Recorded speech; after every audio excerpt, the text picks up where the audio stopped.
Hey guys, this is G.I. Jack with another video. So, I got bored with this whole COVID-19 thing. So, I just decided why not just talk about some of the worst movies that I've seen. And when I say worst, I don't mean movies like Batman and Robin or Indiana Jones and the Kingdom of the Crystal Skull. For some odd reason, I still find entertainment when watching those. What I mean by the worst movies are the ones that are just disappointing or boring to me, where I just can't find any entertainment out of them. Before we begin, I do have a couple dishonorable mentions where the movies were incredibly disappointing for me, but I was still entertained by them. So the first one on the list is a very recent movie that came out just a few weeks ago called Deathstroke, Knights and Dragons. It was made by the same people who made Constantine City of Demons, but it's not part of any animated universe continuity. I will admit, I did like the action scenes. The final fight was okay. It's just my personal preference. I don't really like the art style for it, especially when guns are firing and you see all these little black dots fly across the screen. I do know that, like, the original comic books from the 1960s or 70s, they would have, like, tiny ink dots across the panels. I'm not sure if that's the route that they were trying to go with the art style, but I just didn't like it on the screen. Also, in my opinion, they made Deathstroke completely unlikable in the movie. Like, I wasn't rooting for him at all. It was explained very early on that Slade Wilson cheated on his wife with another woman way back in Cambodia, and then he abandoned her the next morning. Years later, he discovers that she had a child, and he abandoned both of them even when her mother got hit by a drunk driver. Deathstroke Knights and Dragons, to me it was pretty disappointing, but I was still entertained by the action and fighting. The next dishonorable mention is Happy Death Day to You. I'll admit my expectations weren't very high for the movie in the first place, mostly because I'd already seen the first one, and I wasn't too impressed by it. I did like the idea of a slasher movie where the day gets reset over and over again, but I guess the reason why I was disappointed in it was mostly because of the trailer, because the trailer made it seem like there would be multiple babyface killers, and in the movie there's just one, and it's this whole alternate dimension plot where there's barely any slasher or horror vibes in it. Now, I did like the movie, but to me it just felt like the trailer tried to sell us on a completely different film altogether. Next up on the list for dishonorable mentions is Agent Cody Banks 2.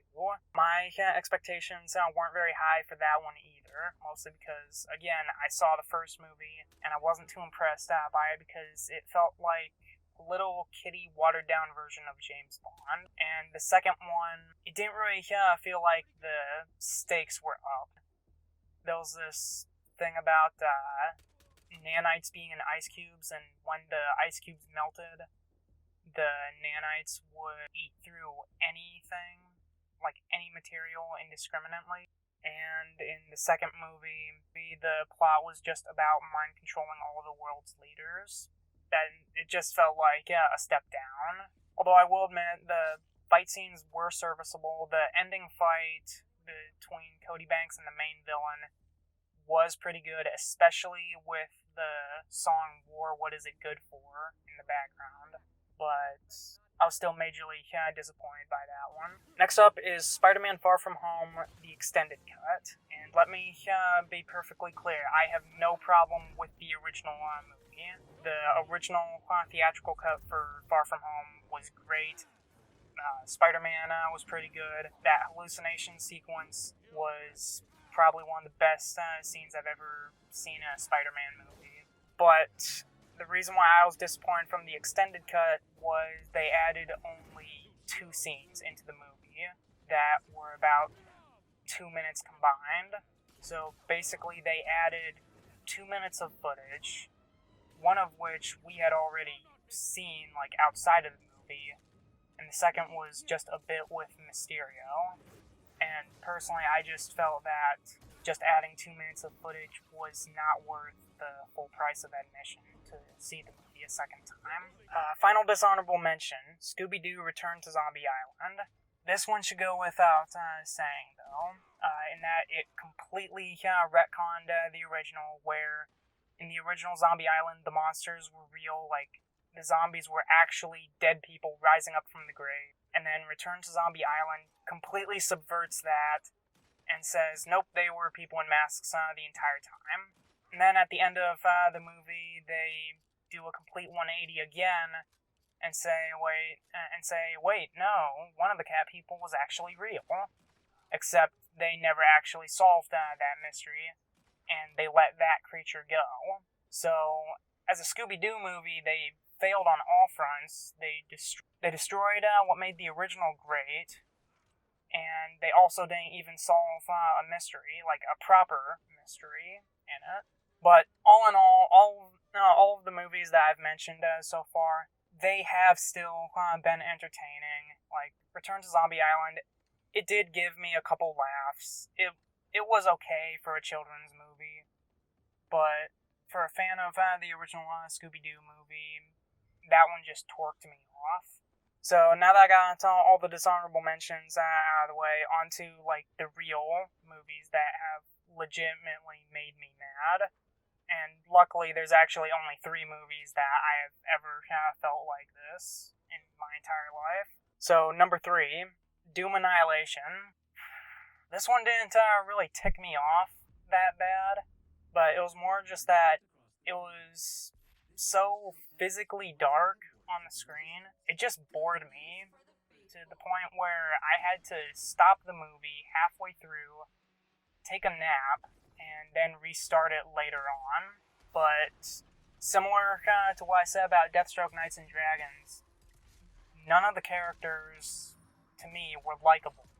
They completely ripped off the game Perfect Dark for their protagonist. And it was clear they were trying to do the same thing that Ghostbusters was doing, where trying to do a female protagonist just for the sake of it instead of creating a likable character. In that department, they failed because the character Joan Dark, her backstory was that she let a terrorist go, so now she was working on the UAC facility of Mars. I couldn't really muster any empathy for her. The action was okay, but again, it was all boring. The creatures looked like rubber costumes. I could almost see the black mesh for the imps' mouths. That's how bad it looked. As a fan of the Doom series, the movie was just awful. On to number 2, Death House. This one, maybe this is my fault for having my expectations up way too high. But when I first heard that the movie was going to be basically the Expendables of horror movies, I was incredibly pumped. Because I heard that Kane Hodder, Sid Haig, Danny Trejo, Tony Todd, Bill Moseley, all of those actors were going to be in the movie. I was just so disappointed by the movie. The fact that so many great horror actors were relegated to just cameos. Like, Tony Todd only appeared during the first minute and the last minute. He was a bookend. All of these great horror actors, they only showed up on screen for about a couple minutes. Kane Hodder got the most screen time out of all of the horror movie veterans, but he was the main antagonist, and he didn't even appear for that long either. So instead, the main characters were Courtney Palm, who I last remember seeing her from the movie Zombievers, and this one other guy who I don't even remember his name.